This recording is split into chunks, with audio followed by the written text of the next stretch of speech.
में इतना बड़ा न्याय करने के लिए जज साहब ने वाकई बहुत हिम्मत दिखाई है। मैं उन सभी वकील भाइयों का धन्यवाद करना चाहता हूं जिन्होंने एक एक कदम हम लोगों का साथ दिया, हमारी ये लड़ाई न्यायालय में लड़ी।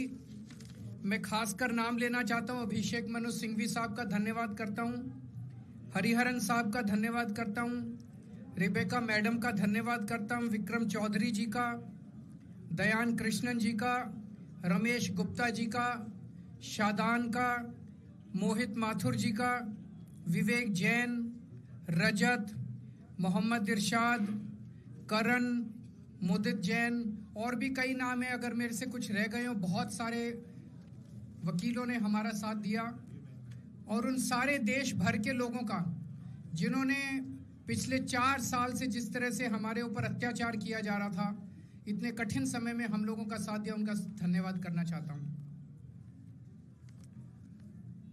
आप जान रहे हैं कि किस तरह से पिछले 4 साल से ईडी को, सीबीआई को, सारी संस्थाओं को इस्तेमाल करके हमारे ऊपर एक शराब घोटाला नाम का एक आरोप लगाया गया।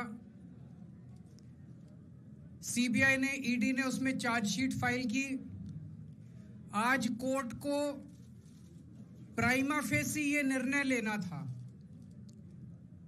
कि क्या सबूत और गवाहों के बयानों के आधार पे सफिशिएंट मटेरियल है कि इसमें मुकदमा चलाया जाए। अभी मुकदमा चला नहीं था। कोर्ट को यह निर्णय लेना था कि क्या मुकदमा चलाने लायक सफिशिएंट मटेरियल है, और कोर्ट ने लगभग 600 पेज के आदेश में सारे सबूतों और सारे गवाहों को मद्देनजर रखते हुए यह कहा है कि इतना भी सबूत नहीं है, इतने भी गवाहों के बयान नहीं है, एक निक्का सा भी सबूत नहीं है कि इसमें मुकदमा तक चलाया जा सके। अगर मुकदमा चलाया जाता, 15-20 साल मुकदमा चलता, उसमें बहुत सारे गवाह बुलाए जाते, सबूत रखे जाते, उसके बाद होता, वो तो अलग बात है। कोर्ट का यह कहना है कि इतना टुच्चा केस है, इतना फर्जी केस है, इतना बेकार केस है, इतना गलत केस है। ये मैं नहीं कह रहा, ये भाषा है। आप कोर्ट का ऑर्डर पढ़िए। ये ऑर्डर जो है ये ऐतिहासिक ऑर्डर है।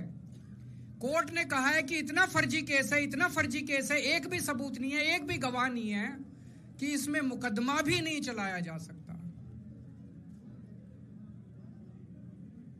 ये पूरा षड्यंत्र किसने रचा, क्यों रचा? ये पूरा षड्यंत्र 2 लोगों ने मिलकर रचा, नरेंद्र मोदी जी और अमित शाह जी। और आज उन दोनों को पूरे देश से माफी मांगनी चाहिए। उन दोनों ने मिलकर षड्यंत्र रचा कि आम आदमी पार्टी को खत्म किया जाए, आम आदमी पार्टी को बर्बाद किया जाए। और उस षड्यंत्र के तहत आजाद भारत का सबसे बड़ा और सबसे घिनौना षड्यंत्र रचा उन लोगों ने। वो देख रहे थे कि दिल्ली में वो हमें नहीं हरा सकते। वो देख रहे थे कि दिल्ली की जनता हमारे कामों से बहुत खुश है। वो देख रहे थे दिल्ली में कामों की राजनीति के आधार पे वो कहीं खड़े नहीं होते। तो उन्होंने एक षड्यंत्र रचा। जनता जानती है कि केजरीवाल ईमानदार, उन्होंने कहा केजरीवाल की ईमानदारी पे चोट करो। जनता जानती है कि आम आदमी पार्टी ईमानदारी, उन्होंने कहा आम आदमी पार्टी की ईमानदारी पे चोट करो। उन्होंने आम आदमी पार्टी को खत्म करने के लिए षड्यंत्र रचा और बोले केजरीवाल बेईमान है, केजरीवाल बेईमान है, केजरीवाल बेईमान है, केजरीवाल ने शराब घोटाला किया, केजरीवाल पैसे खा गया, केजरीवाल ने 100 करोड़ रुपए खा लिए। मैंने जिंदगी में केवल ईमानदारी कमाई है, मैंने जिंदगी में केवल इज्जत कमाई है, एक नया पैसा नहीं कमाया मैंने अपनी जिंदगी में। इन लोगों की तरह नहीं हूं मैं। मैंने जिंदगी में एक नया पैसा नहीं कमाया, केवल ईमानदारी कमाई है। और ये उस ईमानदारी के ऊपर चोट करना चाहते थे, उसके लिए इन्होंने षड्यंत्र रचा था।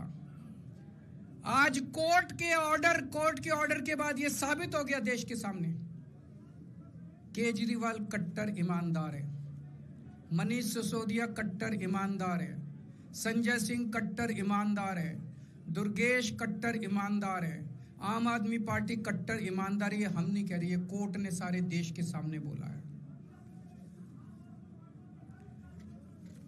कई लोग ये कहते हैं जेल से आने के बाद केजरीवाल चुप क्यों हो गया? केजरीवाल गायब हो गया। केजरीवाल कहां गया? मैं कोई नेता नहीं हूं, मैं कोई पॉलिटिशियन नहीं हूं। पॉलिटिशियन को फर्क नहीं पड़ता, उनको 4 गाली दे दो, मोटी चमड़ी होती है उनकी। मैंने जिंदगी में केवल ईमानदारी कमाई है। मेरे को जब कोई बेईमान बोलता है मुझे फर्क पड़ता है। मेरे को जब जेल भेजा जाता है, मेरे परिवार के ऊपर ताने मारे जाते हैं, मेरे को फर्क पड़ता है। केजरीवाल को फर्क पड़ता है। इसलिए मैंने तय किया था कि जब सारे देश के सामने मैं निर्दोष साबित हो जाऊंगा तब तक मैं चुप रहूंगा। आज मेरे दिल से बहुत बड़ा बोझ उतर गया। मैं मोदी जी को कहना चाहता हूं, मोदी जी, आपने हमारे ऊपर इतने केस कर लिए, आपने ईडी छोड़ दी, आपने सीबीआई छोड़ दी, आपने पुलिस छोड़ दी, आपने इनकम टैक्स छोड़ दिया हमारे पीछे, आपने जेल भेज दिया हमारे 5 सबसे बड़े नेताओं को। आम आदमी पर एक समय ऐसा था जब आम आदमी पार्टी के सबसे टॉप के 5 नेता जेल में थे एक साथ। उसके बाद भी केजरीवाल का कुछ नहीं बिगाड़ सके। अब तो एक ही तरीका बचा है मोदी जी केजरीवाल से निपटने का। केजरीवाल का कत्ल करवाना पड़ेगा, केजरीवाल की हत्या करवानी पड़ेगी। उसके अलावा अब केजरीवाल आपसे संभलने वाला नहीं है। अब आपके बस का नहीं है केजरीवाल, आपने सब कुछ करके देख लिया, अब केजरीवाल का कत्ल ही करवाना पड़ेगा। और एक तरीका है, मैं पहले भी बोल चुका, लेकिन वो मोदी जी के बस का नहीं है। मैंने 500 स्कूल बनवाए दिल्ली में, आप 5000 स्कूल बनाओ। मैंने दिल्ली की सड़कें अच्छी करी, आप पूरे देश की सड़कें ठीक कर दो, देखो केजरीवाल को कोई पूछेगा ही नहीं। केजरीवाल ने 200 मोहल्ला क्लिनिक बनाए, आप 20,000 मोहल्ला क्लिनिक बनाओ। आप तो देश के प्रधानमंत्री हो, अरे अच्छे काम करो ना। वो नहीं होता मोदी जी से, वो मोदी जी से नहीं होता। मैं उनको कहना चाहता हूं, प्रधानमंत्री जी, केवल सत्ता की जो प्रधानमंत्री मोदी जी की और अमित शाह जी की सत्ता की हवस है, ये उसका नतीजा है जो ये षड्यंत्र रचा गया। और इस षड्यंत्र का मैं बहुत छोटा हूं, हमारे परिवार ने बहुत भुगत भोगी है। मैं जेल गया, मेरी मां बीमार रहती है बहुत ज्यादा, उसको अस्पताल में एडमिट कराना पड़ा, बहुत रोई मेरी मां, बहुत रोई।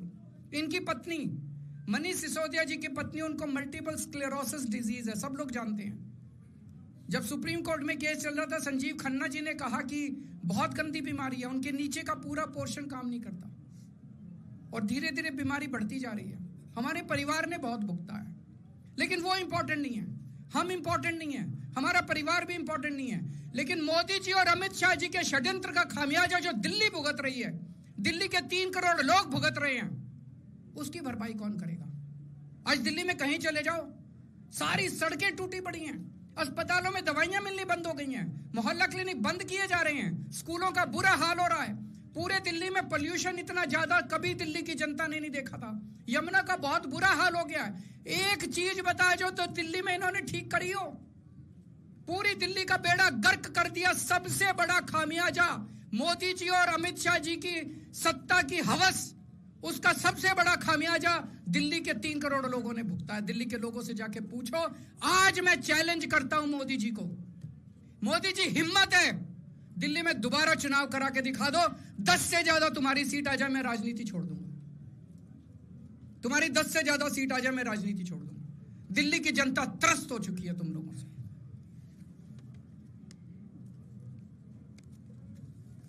मैं मोदी जी को कहना चाहता हूं, अगर आपने सत्ता हासिल करनी है, कुछ पॉजिटिव काम करके सत्ता हासिल करो। आज देश के सामने इतनी बड़ी बड़ी समस्याएं हैं। आज देश का युवा दुखी है, देश का व्यापारी दुखी है, देश का उद्योगपति दुखी है।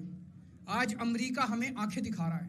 मोदी जी की हिम्मत नहीं है जो ट्रंप के खिलाफ एक शब्द बोल दें। ट्रंप के खिलाफ रोज ट्रंप गालियां देता है मोदी जी को, रोज ट्रंप गालियां देता है भारत को, रोज ट्रंप गालियां देता है हमारे देश को।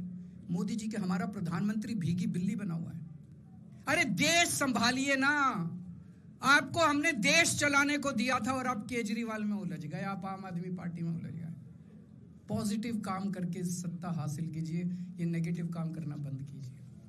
अगर आपके कोई 1-2 प्रश्न है तो। क्या आपको उम्मीद है कि अब ईडी के मामले को भी? ईडी मामला खत्म हो गया। सीबीआई के मामले के बेस पे ईडी था, वो अब फॉर्मेलिटी बची है। हम अगले हफ्ते एप्लीकेशन डालेंगे, ईडी का मामला खत्म हो जाएगा। कांग्रेस कह रही है कि ये बीजेपी ने जो है कांग्रेस को नुकसान से पूछना चाहता हूं, केजरीवाल जेल गया, रॉबर्ट वाड्रा जेल गया, संजय सिंह जेल गया, क्या राहुल गांधी जेल गया? मनीष सिसोदिया जेल गया, सोनिया गांधी जी जेल गई? किस मुंह से बात करते हैं? शर्म नहीं आती कांग्रेसियों को? ले जाए, ले जाए, वो तो ले जाए, उनका हक है। सुप्रीम कोर्ट भी जाएंगे, हाई कोर्ट भी जाएंगे। जैसे निचली कोर्ट में न्याय हुआ, ऐसे ऊपरी कोर्ट में भी न्याय हुआ। जब कोई सबूत है ही नहीं, जब कोई गवाह है ही नहीं, तो ऊपर के कोर्ट में भी कहां से लाएंगे सबूत, कहां से लाएंगे गवाह? आज कोई छोटा मोटा उन्होंने डिस्चार्ज कर दिया है हमें, उन्होंने कहा है कोई आरोप ही नहीं बनता। इन्वेस्टिगेटिंग ऑफिसर सीबीआई के ऊपर उन्होंने, कोर्ट ने टिप्पणी की है कि सीबीआई अपने दोषी अधिकारियों के खिलाफ डिसिप्लिनरी एक्शन, कभी ऐसा ऑर्डर देखा है? इसका मतलब कितना फर्जी मुकदमा था कि सीबीआई के अफसरों के खिलाफ डिसिप्लिनरी एक्शन लिया जाएगा।